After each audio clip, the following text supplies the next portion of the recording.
ఇది కదా ఆఫర్ అంటే. ఇప్పుడు ఎంత కొంటే అంత ఫ్రీ. విఆర్ఆ fine silver jewellery, Jubilee Hills check post, Hyderabad. Daggubati Venkateswara Rao మా తోడలుడు.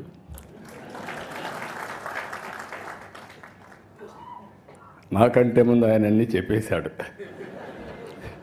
ఇంకా చెప్పడానికి ఏమీ లేవు. ఎప్పుడు కూడా మా ఫ్యామిలీలో ఒక విశిష్టమైన వ్యక్తి. డెప్త్కి వెళ్తారు, అనలిటికల్గా ఆలోచిస్తూ ఉంటాడు.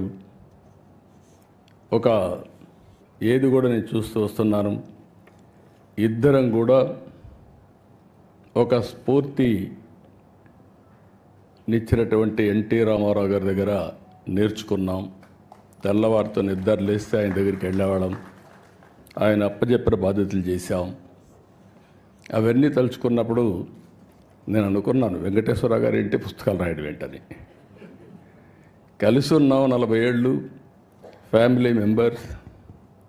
కానీ ఆయనలో ఇంత డెప్త్ ఉంది, ఒక పుస్తకం రాస్తాడని నేను ఎప్పుడు ఊహించలేదు. ఆయన చెప్పినప్పుడు నేను అడిగాను, మీరే రాశారా అని అడిగాను. ఎవరికైనా డౌట్లు ఉంటాయి,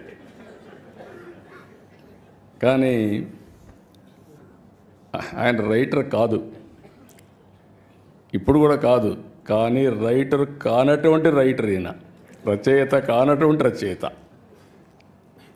ఈరోజు ఏదైతే అటెంప్ట్ చేశారో అది కూడా చూస్తే ఎవరు చేయనటువంటి పుస్తకం కోసం చేశారు. ఆ విషయాలు కూడా మనం ఒకసారి మాట్లాడుకుంటాం. అదే సమయంలో దగ్గుపాటి పురంధేశ్వర్ గారు, ఇటీవల ఎన్నికలు నేను చూశాను వారిని. వారు చూపించిన చొరవ కానీ, వారు నడిపించిన విధానం కానీ, దానివల్ల మళ్ళీ రాష్ట్ర ప్రజలకు ఒక మంచి జరగడానికి ఉపయోగపడింది. వారిని కూడా మనస్ఫూర్తిగా అభినందిస్తున్నా. ఒక చారిత్రక అవసరం మొన్న ఎన్నికలు, అందరూ ఆవేదన పడ్డాం.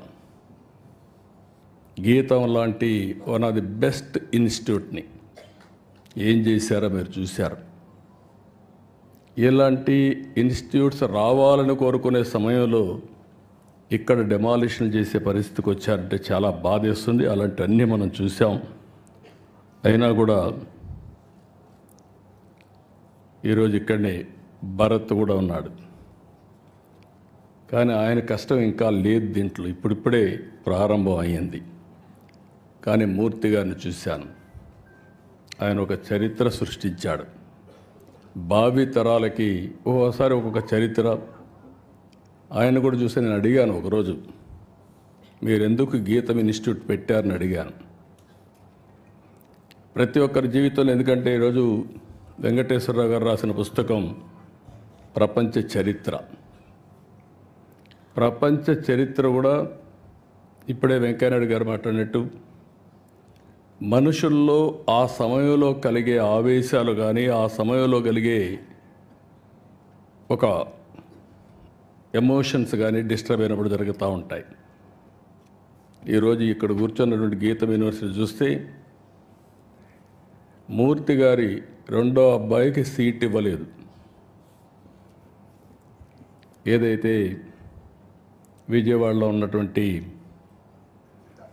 సిద్ధార్థ ఇవ్వకపోతే, నేను అడిగితే సీట్ ఇవ్వలేదు, నీకంటే పెద్ద ఇన్స్టిట్యూట్ పెడతా, గొప్ప ఇన్స్టిట్యూట్ పెడతా అని గీతం స్టార్ట్ చేసిన వ్యక్తి మూర్తి గారు. ఇది నమ్మడానికి శక్యం కాదు, కానీ ఇది వాస్తవం. ఆయన చెప్పిన మాటలు ఇవి. నాకు అలాంటివి చరిత్రలో చాలా జరిగే పరిస్థితి వస్తుంది. అందుకని భారత్ పైన కూడా చాలా బాధ్యత ఉంది, నాకు ఒక నమ్మకం కూడా ఉంది.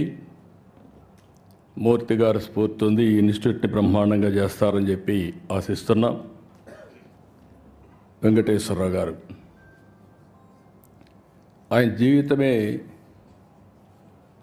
ఒకసారి కానీ చేసుకుంటే, ఆయన చెప్పినట్టు ఆయన ఒక డాక్టర్గా చేసిన తర్వాత ఆయన చేయాల్సింది ప్రాక్టీస్ చేయాల. ప్రాక్టీస్ చేయాల.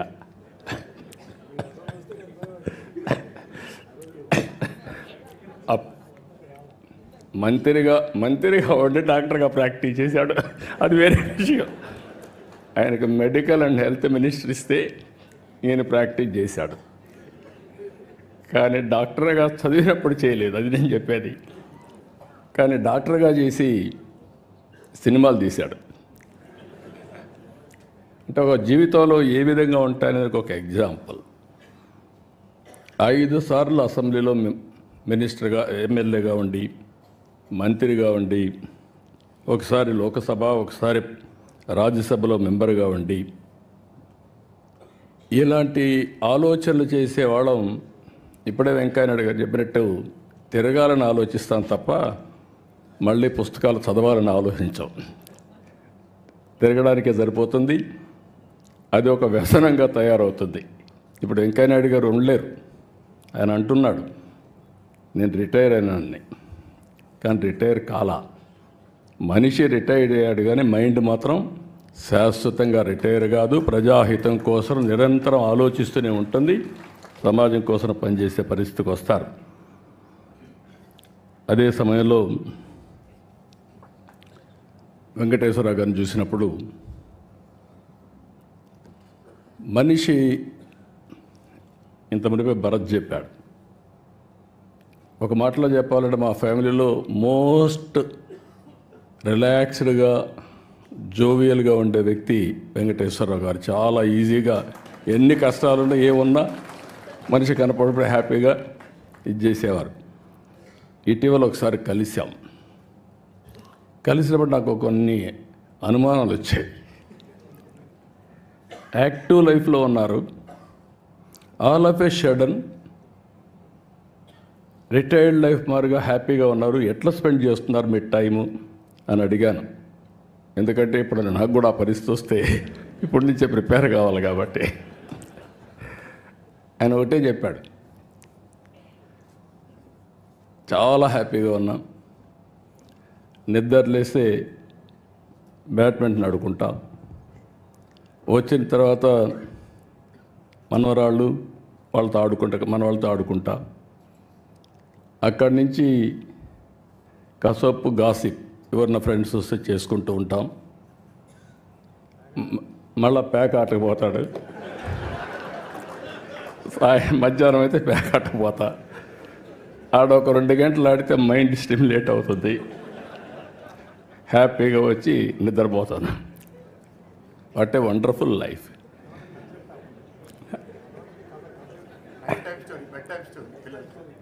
పిల్లలకి అది కూడా చెప్పాడు, నేను మర్చిపోయాను. పిల్లలకి రాత్రిలో ఒక స్టోరీ చెప్పి ఏం హ్యాపీగా నిద్రపోతాడు. సుమన్ టీవీలో మీ పర్సనల్ అండ్ బిజినెస్ ప్రమోషన్స్ కోసం కింది నెంబర్కి కాంటాక్ట్ చేయండి.